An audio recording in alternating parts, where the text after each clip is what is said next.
ces événements? D'abord, le samedi 27 avril, puis le 1er mai. De quoi faut-il s'inquiéter selon vous? Je voudrais bien vous retourner la question, mais puisque c'est vous qui avez la police des débats, je tenterai de dire de quoi devrait-on s'inquiéter. On devrait s'inquiéter de ce que nous sommes en train d'aller à reculons. Sur le trajet de cette démocratie. C'est au prix de la lutte des centrales syndicales que nous avons. Aujourd'hui, ce sésame-là, qui du coup est une denrée que nous vendons à l'opinion nationale et internationale. Lorsqu'on se remonte un peu les années 1985-86 où il y avait cette grande crise, c'est encore les centrales syndicales qui sont montées au créneau pour nous obliger à aller, ou obliger les dirigeants de cette époque-là à aller à la conférence des forces vives de la nation de février 1990. Et c'est un acquis. Et lorsqu'aujourd'hui, comment dirais-je, ça fait combien d'années après 90?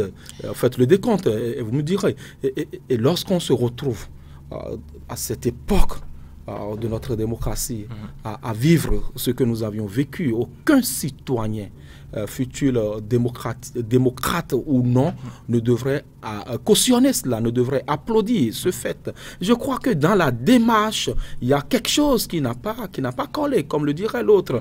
Et lorsque c'est annoncé, on nous a fait croire que le préfet n'a pas donné sa caution, que le maire de Cotonou n'a pas donné sa caution. Nous ne sommes pas là pour lyncher des autorités, nous ne sommes pas là pour faire un procès à des autorités, mais nous sommes là pour défendre ou pour exposer ce qui ne va pas, ce qui se met au travers des acquis démocratiques de notre pays. Et les responsables syndicaux disent avoir pris toutes les dispositions, avoir rempli les formalités administratives. C'est encore un débat. Il faudra aller voir qui dit vrai ou faux, mais d'une façon ou d'une autre, sur le fait, je ne veux pas rentrer dans le fond, mais dans la forme même de cette démarche, on ne devrait pas empêcher les centrales syndicales de faire une marche. Laquelle marche devrait être même encadrée par les forces de la police républicaine, quitte à ce que ces centrales syndicales disent ce qu'ils ont à dire et qu'on puisse passer à autre chose. Mais ce que nous avions vécu, quand vous allez au plan international, ce n'est pas pour dresser des lauriers pour le Bénin.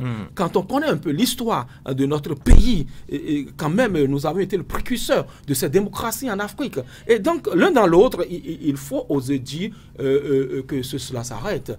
Et lorsque l'on se retrouve parce que il y a eu un premier jet, le 27, le samedi 27, le mercredi 1er mai, faire du travail.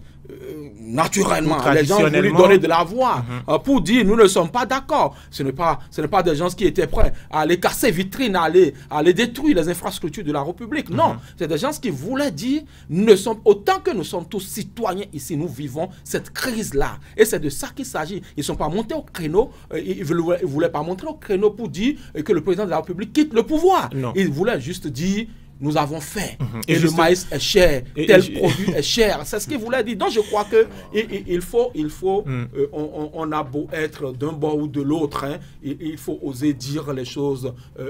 On ne voudrait plus avoir ce type de cliché dans la République. Parce que d'autres marches sont annoncées. Et je voudrais que avec un peu plus de jugeote, avec un peu plus d'intelligence, que les autorités, nous ne sommes pas là, nous autres, nous sommes juste des objecteurs de conscience. Nous ne sommes pas là comme des décideurs. Nous donnons pas des leçons, nous apprécions les faits et nous disons ce que nous pensons de notre statut de journaliste, analyste, politique, chroniqueur, ce qu'il devrait être pour que nous puissions quand même souffler dans le fond, comme l'a dit mon confrère William. On va peut-être revenir dans le fond, dans ce qu'il faille faire pour arrêter d'abord avec, je ne dirais pas dérive, mais avec ce type de pratique qui empêche des voies de s'éclore.